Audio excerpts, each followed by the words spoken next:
రఘురామకృష్ణరాజు గారు, నమస్తే అండి. సుప్రీంకోర్టులో అసలు ఇది విచారణ జరగలేదు. అసలు చిన్న మెదడు తిగినట్టుంది. ఆ ఆరోపణ చేసిన వ్యక్తికి చిన్న మెదడు తిగింది. ఎందుకంటే నేను సుప్రీంకోర్టులో ఫైల్ చేసిన తర్వాత అది విచారణకే రాలేదు. విచారణకు వచ్చిన వెంటనే ఇది మీరు హైకోర్టుకి వెళ్లకుండా సుప్రీంకోర్టుకి డైరెక్ట్ గా ఎందుకు వచ్చారు, మీరు హైకోర్టుకి వెళ్ళండి అని చెప్పటం జరిగింది. సో దాన్ని సుప్రీంకోర్టు కొట్టేసిందని చెప్పి ఒక డెలీరియం పేషెంట్ లాగా ఇప్పుడు నిందితుడు ఎఫ్ఐఆర్ లో ఏవన్ మాట్లాడుతున్నప్పుడు అటువంటి వ్యక్తులు మరి పోలీస్ ఆఫీసర్ ఎన్నాళ్ళు ఎలా ఉన్నారు అనేది నాకు అర్థం కావట్లేదు. సో మీ ప్రశ్నకి నా సమాధానం అది. ఇంకేమన్నా ప్రశ్నలు ఉంటే అడగండి.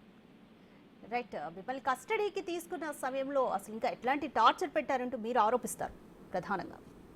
నేను ఆరోపించడం కాదు, ఏ రకంగా ఇబ్బంది పడ్డానో, నా గాయాలు ఎలా అయినాయో మిలిటరీ హాస్పిటల్ వాళ్ళు చాలా స్పష్టంగా వాళ్ళ రిపోర్ట్స్ లో ఇచ్చారు. దానికి ముందే గుంటూరు హాస్పిటల్లో కూడా ఒరిజినల్ రిపోర్ట్స్ సక్రమంగానే ఉన్నాయి. దాన్ని ఆ ప్రభావతి అనే ఒక సూపరింటెండెంట్, ఆ ప్రభావతి గారి భర్త YSR Congress party legal cell Guntur జిల్లాకి అధ్యక్షుడు, వాళ్ళ జనరల్ సెక్రటరీ.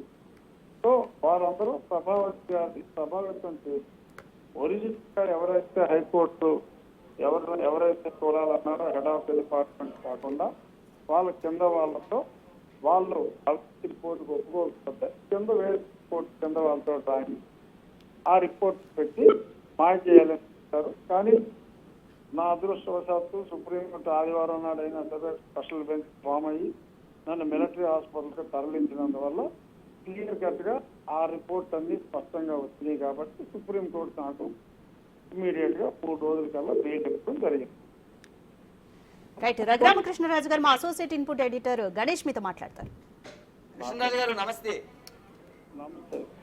దాదాపు 2021 నుంచి దాదాపు 3 ఏళ్లకు పైగా అలుపెరిగిన పోరాటం చేశారు. ఈ రోజున దాదాపు 8 కేసులు పెట్టే పరిస్థితి ఇన్నాళ్ళకి వచ్చింది ప్రభుత్వం మారిన తర్వాత.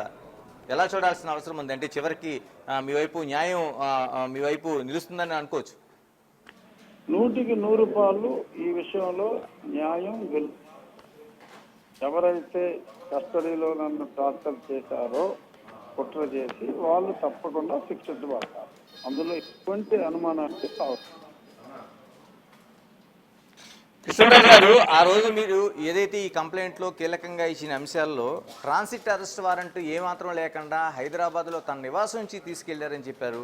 ఆ రోజున మీరు చాలా వరకు అందరికీ సమాచారం ఇచ్చారు. మరోవైపు అయినా సరే ఎక్కడా కూడా నిబంధనలు పాటించడానికి వాళ్ళు సిద్ధంగా లేరండి ఆ రోజున? అసలు నిబంధనలు అంటేనే వాళ్ళకి అసలు తీవ్రమైన నిర్లక్ష్యం. అసలు నన్ను హైదరాబాద్ లో అరెస్ట్ చేసినప్పుడు ట్రాన్సిట్ వారెంటే కాదు, ఇక్కడే నన్ను మెడికల్ రిపోర్ట్ కి తీసుకోవాలి. అక్కడికి తీసుకువెళ్ళిన తర్వాత కూడా వాళ్ళు కేవలం ఏదో తూతూ మంత్రం చేశారు. నన్ను డైరెక్ట్ గా ఆ పోలీసు సిఐడి గుంటూరు ఆఫీస్ కస్టడీలోకి తీసుకొని నాకు ఉన్న government of India why category CRPF సెక్యూరిటీని కూడా బలవంతంగా ఆఫీస్ ప్రెమిసెస్ బయటికి పంపించేశారు. వీళ్ళకి అసలు కుట్ర ఐడియా ముందు లేకపోతే గవర్నమెంట్ ఆఫ్ ఇండియా నాకు సెక్యూరిటీని ఆ ప్రెమిసెస్ లో ఉండటానికి ఏమిటి వాళ్ళకి ఇబ్బంది?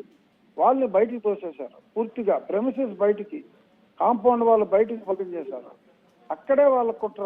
2 రోజుల ముందు ఒక్క సీసీ కెమెరా లేకుండా కూడా. ఆ తర్వాత విజయ్ పాల్ అన్న వ్యక్తి నా సెక్యూరిటీని దారుణంగా బయటికి పంపించేసిన తర్వాత ఒక సర్కిల్ ఇన్స్పెక్టర్ని, ఒక హెడ్ కానిస్టేబుల్ని అక్కడ పెడితే వాళ్ళిద్దరూ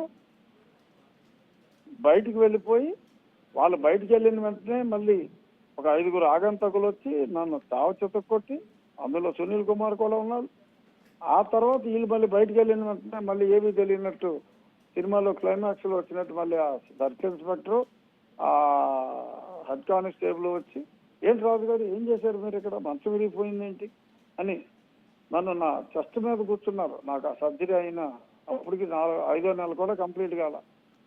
4 నెలల టైంలోనే ఓపెన్ హార్ట్ సర్జరీ అయితే గుండెల మీద హఠాత్తుగా కూర్చుని ఆ మంచం తల వైపు ఉన్న 2 మంచం కోళ్ళు కూడా విరిగిపోయినాయి ఆ ప్రెషర్కి.